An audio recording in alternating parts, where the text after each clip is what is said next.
Abigail a 13 ans.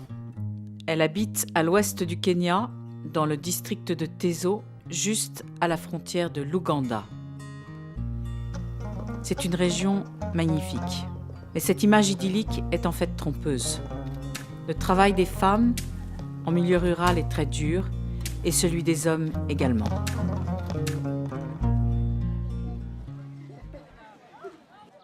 Les tout jeunes enfants sont souvent mis à contribution et les personnes handicapées doivent aussi travailler.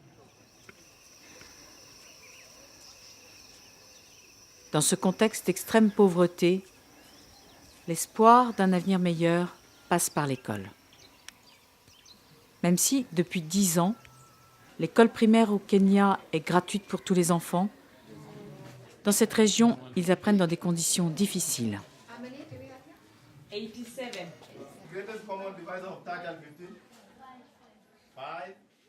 Et les enseignants sont sollicités au-delà du possible.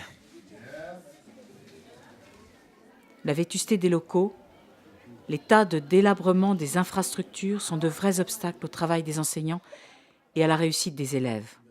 Ce sont aussi, bien sûr, des sources de maladies.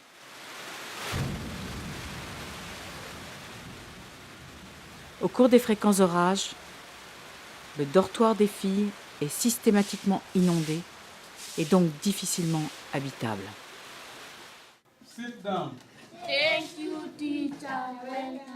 Dans l'ancienne cuisine désaffectée de l'école, 15 enfants handicapés suivent des cours avec 2 maîtres spécialisés. C'est déjà beaucoup, car tous les autres sont disséminés dans des écoles non adaptées ou restent seuls chez eux.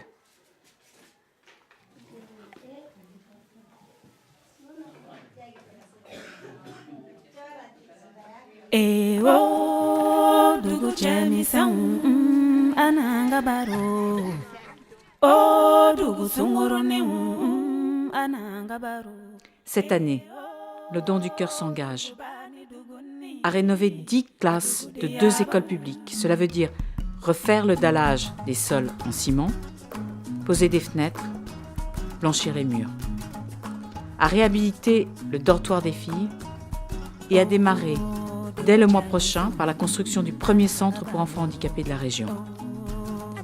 C'est là le nouveau défi du Don du Cœur et des enfants de Genève. Pour qu'Abigail et 600 autres écoliers de Teso puissent se construire un avenir meilleur.